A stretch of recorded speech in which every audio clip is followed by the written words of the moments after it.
Marnie. I'm Bridget. And this is Wendy. And this is Flickin' Beans. Thank you for the coffee. You're welcome. You must have got a new coffee maker. I did.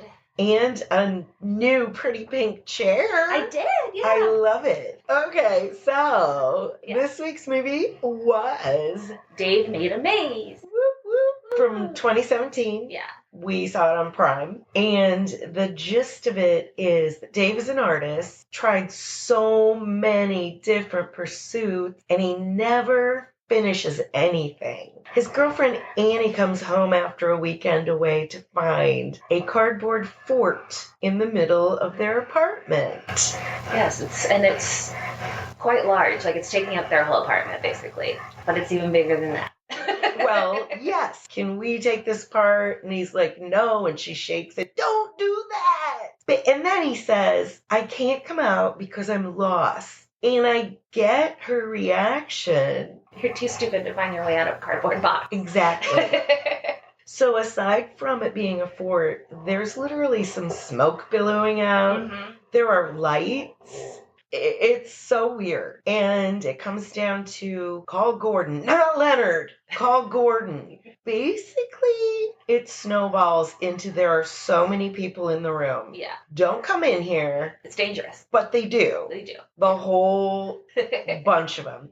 Leonard is the guy who, he's also an artist, but he's a filmmaker. So he's like, okay, I'm making a documentary. He's got a boom mic operator. He's got a cameraman. And he's the director. So throughout the movie, he's trying to get, like, interviews. He's telling them, okay, look more surprised. It's an extra layer that makes a lot more comic relief. Yeah, so they go into the maze, and the maze is like Hermione's bag. Way larger and more complex inside than it looks on the outside. It's like his imagination takes off on its own and starts building it without him. So the difference between a labyrinth and a maze just confronts you with a lot of dead ends. But a labyrinth, you move into the center and back out again. Mm-hmm. Usually it's a meditation walk, but it's also in Greek mythology with the Minotaur. In a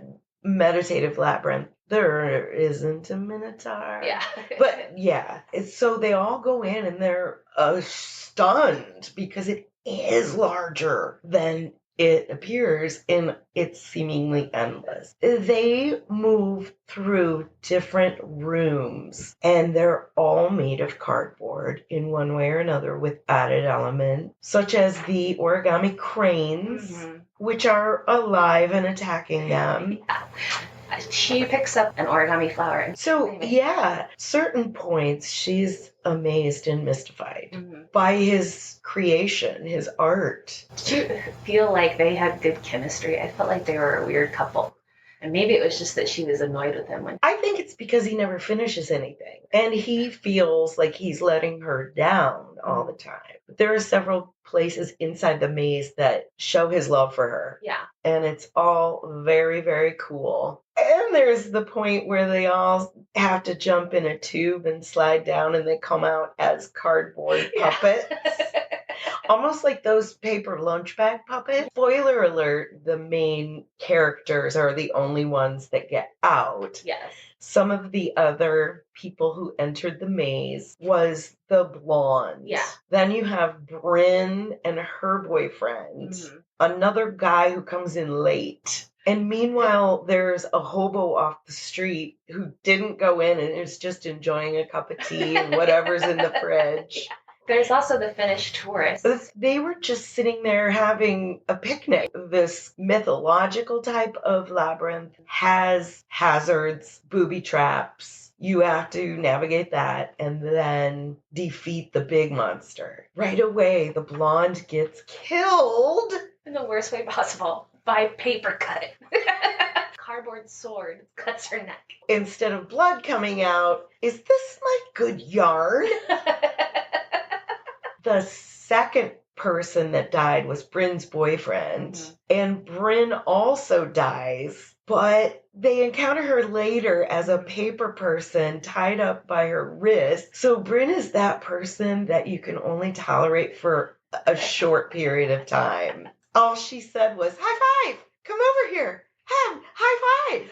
High five! They try to get some documentary footage of her and ask her pointed questions, but she can only answer. So she's that one that just wants to hang out, that you can't stand. And she is actually a part of the labyrinth and also speaks in a demonic voice. Yeah, it's very reminiscent of an exorcism. What about the idea that he's clearing all the garbage out of his brain that's been holding him back? Because it's totally about the artist's process. Things can take on a life of their own. It resonates a lot with me because I've tried 100 different crafts because I always have these big ideas. I identify with that a lot. He still hadn't finished it, but did finally create the coolest thing at the end, but with the help of his girlfriend, asking for support and collaborating and trusting and just being there for that other person. Did he just have a mental break? Yeah, it was all in his head because at the end, those dead people's bodies weren't there. Right. Maybe she hadn't even been home yet. Yeah.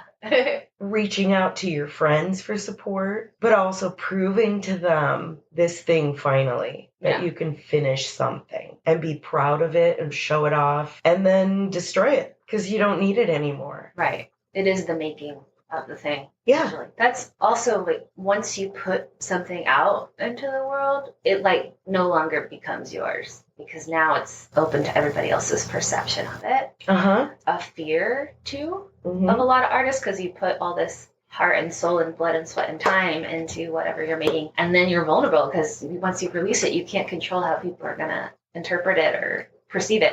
That could be something that also is stopping you from finishing. Even if it was in his imagination, he finished it. And he realized that he had to push to finish it, to dig deep, to explore his mind. And it was so creative. I think that building the set would have been so fun. I love working with paper. Cutting stuff is really satisfying, cutting paper. And probably cut lots of paper cuts, but right. If you ever cut your hand on a cardboard box, it's like the worst. Oh. It is. Each room was so different. So anyone who's thinking of watching this movie, A, you need to, and B, it's not just a cardboard fort. There are so many elements and it's so fun to look at and it's such a journey. We do see, oddly, that Dave has a glove on his hand. Big old skiing glove. But we find out how he got it. There's a throbbing vagina that is human tall. Yeah. Of course, all the men are absolutely mesmerized. Yeah, they can't stop staring at it. It's like hypnotizing. Right. It's like those spirals in your eyes happen. Yeah. Vagina was kind of moving in and out in a trancy way, too. Yes. Right. It's a trap. Yeah. What's your take on the symbolism of when it's finally over and he still has the cardboard hand? I think maybe just evidence that he's taken that experience with him, that he's changed. Ooh, that's nice. I have a second layer to that. Yeah. Maybe it's a dirty layer. Maybe it's a symbol of the renewed closeness that he feels with his girlfriend. Okay. Sticking your hand in a giant vagina that bites you. I think you're right. That's a really good takeaway. It's stuck with him. And it also reinforces the idea that it wasn't real. It's gory in a fun way because there's no blood. No. It is like yarn, confetti, crepe paper, like silly string in your hair. Yeah.